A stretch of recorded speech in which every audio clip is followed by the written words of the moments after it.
Habari, karibuni katika simulizi zetu pendwa. Basi leo nawaletea simulizi ambayo inamuhusu mfalme mmoja anayejulikana kwa jina la Jamali. Basi tuanze moja kwa moja. Ulikuwa wakati wa zamani katika kifalme kidogo cha ufalme wa ndani, ambacho kilikuwa kando ya mto mkubwa uliojulikana kama mto wa nyota. Ufalme huu ulikuwa na historia ndefu ya watu wenye nguvu na hekima ambao waliabudu miungu 6 wakubwa. Miungu hii iliaminika kuwalinda na kuwaelekeza katika uongozi wao. Katika uongozi wa mfalme mmoja, Mfalme Jamali, kulikuwa na mgogoro wa mapenzi, usaliti na imani katika miungu iliyojitokeza na kubadili maisha ya watu wengi. Mfalme Jamali alikuwa mtu mwenye haiba na nguvu. Alipenda watu wake na aliwajali sana. Alikuwa na malkia wake, Malkia Amani, ambaye alikuwa mrembo na mwenye hekima. Malkia Amani alikuwa akimpenda sana mfalme wake, lakini alihisi kuwa kuna giza lililokuwa likikaribia katika kifalme chao. Aliwasikia watumishi wakijadili kuhusu mfalme na wapinzani wake. Basi katika ufalme huu kulikuwa na mtu mmoja aliyekuwa na tamaa ya kutawala. Jina lake lilikuwa ni kiongozi Juma. Juma alitaka kuwa mfalme mwenyewe na alikuwa tayari kufanya chochote kuhakikisha kuwa lengo lake linafikiwa. Aliweka mipango ya kumwondoa mfalme Jamali, lakini alijua kuwa ilimlazimu kufanya mambo kwa uangalifu. Siku moja Juma alikutana na Malkia Amani na alianza kumchokoza kwa maneno matamu na ya kuvutia. Alijua jinsi ya kumfanya Malkia apeleke mawazo na hisia za kimapenzi kwake. Malkia Amani alijiona katikati ya njozi za mapenzi, akijitafakari kuhusu uhusiano wake na mfalme, lakini alijua kuwa hakupaswa kumwasi mfalme wake. Hali hiyo ilimfanya ajisikie mchanganyiko wa furaha na hatari. Usiku ulipofika, Malkia Amani alijitenga katika palace na kutembea kando ya mto wa nyota. Wakati wa kutembea, alijikuta akikusanya mawazo yake na kufikiria juu ya mfalme Jamali na kiongozi Juma. Akijua hali hiyo ya hatari, alijua kuwa lazima alinde ndoa yake na watu wake. Na hapo ndipo miungu ilipojidhihirisha. Mungu wa upendo, Nia, alijitokeza mbele ya Malkia na kumwambia, "Mwanangu, tunakupenda. Usianguke kwenye mitego ya usaliti. Ndio maana tunakusihi, urejeshe ndani yako nguvu ya kupinga vishawishi." Malkia Amani alijitetea kwa miungu na kusema, "Nitaweza kuunda uhusiano wangu na mfalme wangu, sina shaka. Lakini nataka kuelewa mapenzi ya kweli." Nia alicheka na kusema, "Kumbuka, mpendwa, mapenzi si rahisi. Unahitaji kuwa na ujasiri wa kupigania kile unachokipenda." Juma alijua kuwa Malkia anaishi na hofu ya usaliti.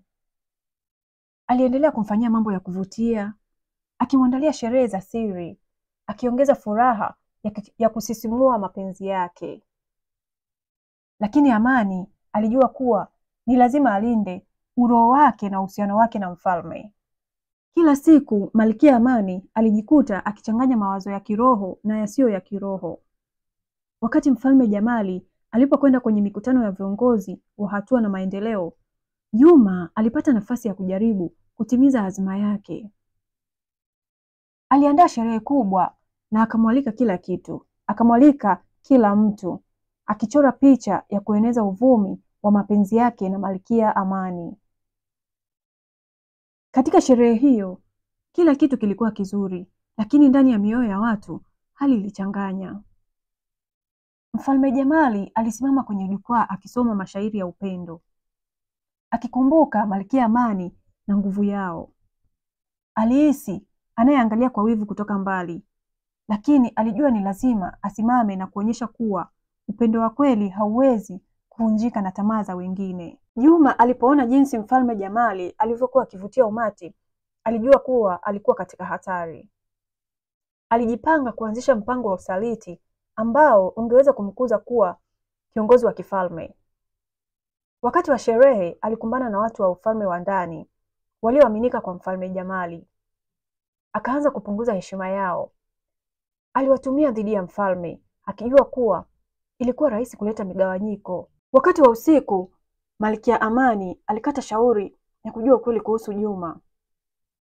Alikwenda kwenye hekalu la miungu na kuomba ushauri.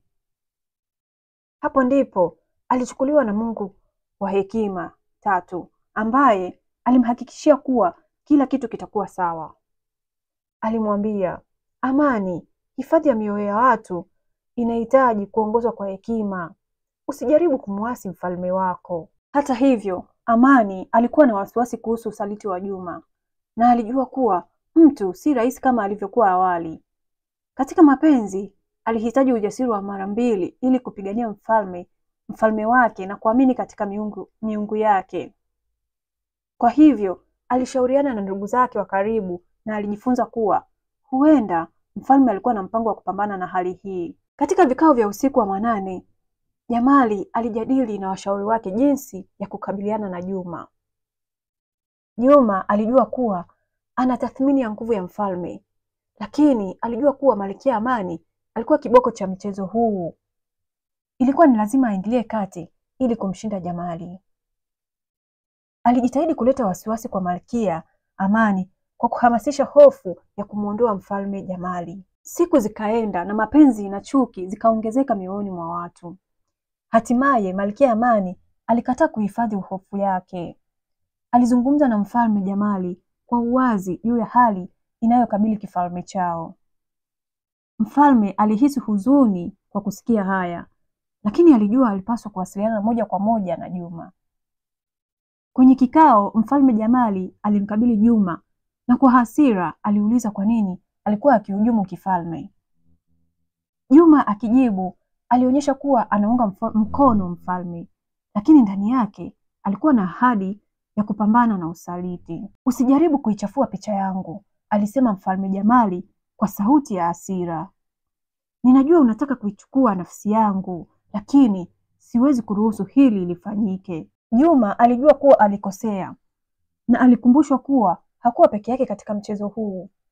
Ilikuwa vita ya kimapenzi ambayo Malkia Amani alikuwa katikati, na hivyo alichukulia nafasi yake kwa umakini zaidi. Malkia Amani akiwa na huzuni, alijua kazi yake ilikuwa kuleta amani katika kifalme chake. Aliamua kumpatia Juma fursa ya kuzungumza nao. Alikuwa na matumaini kuwa Juma anaweza kugeuka na kujadiliana na kujenga uhusiano mpya. Katika mkutano huo, mfalme na Juma walikabiliwa na shida kubwa ya imani. Kila mmoja alijaribu kuonyesha kuwa nguvu zao na hisia zao, lakini Malkia Amani alijua kuwa inahitaji hekima zaidi. Aliingilia kati akisema, tukatae usaliti, tuungane kama familia. Kila mmoja wetu ana nafasi yake katika kifalme hiki. Mfalme Jamali alikubali na Juma alishindwa kujitetea zaidi. Walikubaliana kuwa wangeweza kuunda uhusiano wa ushirikiano na kufanya kazi pamoja kwa ajili ya manufaa ya kifalme. Nyota ziliangaza juu ya mfalme, lakini hali ilikuwa ya mvutano kwa muda. Amani alijua kuwa inawezekana kuishi kwa amani kwa kuungana na watu wa mfalme na kusamehe. Aliamua kuwasaidia Juma na mfalme kujenga msingi mpya wa urafiki kupitia chakula cha jioni cha pamoja. Hapo alikuwa na mipango ya sherehe kubwa ya umoja, ambapo walitaka kuonyesha watu kuwa usaliti hauna nafasi katika kifalme chao. Wakati wa sherehe, watu walikutanika pamoja na kufurahia lugha ya upendo inayounda kifalme. Katika sherehe hiyo, mfalme Jamali alitamka, tutajenga kwa wakati mzuri na kila mmoja wetu atakuwa na nafasi yake. Usaliti si dawa ya matatizo yetu. Tunahitaji kuwa kitu kimoja ili tuwe wazalendo wa nchi hii. Wakati wa sherehe, Juma alijua kuwa amekosea. na alijaribu kufanya mabadiliko. Aliomba msamaha kwa mfalme na kwa Malkia Amani. Alikuwa tayari kubadilika ikiwa kwa ajili ya jamii yao. Hapo ndipo Malkia Amani alikumbuka kuwa usaliti wa mapenzi hauwezi kuondolewa kwa rahisi. Unahitaji kujiandaa kutambua makosa na kurudi nyuma. Miungu walicheka kwa furaha na walirejesha amani katika kifalme cha ndani. Mungu wa upendo, Nia, alishuhudia kila kitu na alijua kuwa watu hawa walikuwa kwenye njia sahihi. Walikubaliana kuabudu pamoja, wakijenga uhusiano mpya wa upendo na ushirika. Hadithi hii inatufundisha kuwa licha ya usaliti wa matatizo ya mapenzi, inahitajika kujaribu kujenga upya kwa kuwasamehe na kupigana kwa ajili ya upendo. Hii ndiyo nguvu ya miungu na uwezo wa mapenzi ambao unaweza kuleta mabadiliko makubwa katika maisha yetu. Kwa hivyo, Mfalme Jamali, Malkia Amani na Juma walijifunza kuwa ushirika kuhusu mfalme kuwa na nguvu na kujenga amani ya milele. Hii ilikuwa hadithi ya mapenzi, usaliti na miungu walioongoza watu kuondolea nyumba ya ndani. Kwa hivyo, Mfalme Jamali, Malkia Amani na Juma walijifunza kuwa ushirika kuhusu ufalme kuwa na nguvu na kujenga amani ya milele. Hii ilikuwa hadithi ya mapenzi, usaliti na miungu walioongoza watu kuondolea nyumba za ndani. Na hivyo, walikutana na majaribu ya maisha. Walijenga ngome ya upendo ambao utadumu milele. Katika ufalme wa ndani alikuwepo Mfalme Jamali, Malkia Amani na Juma waliojifunza umuhimu wa ushirika na nguvu ya upendo. Na huo ndio mwisho wa hadithi yetu. Natumai kuwa utakuwa umeelimika kutokana na hadithi tuliyoisoma kwenu. Asanteni sana.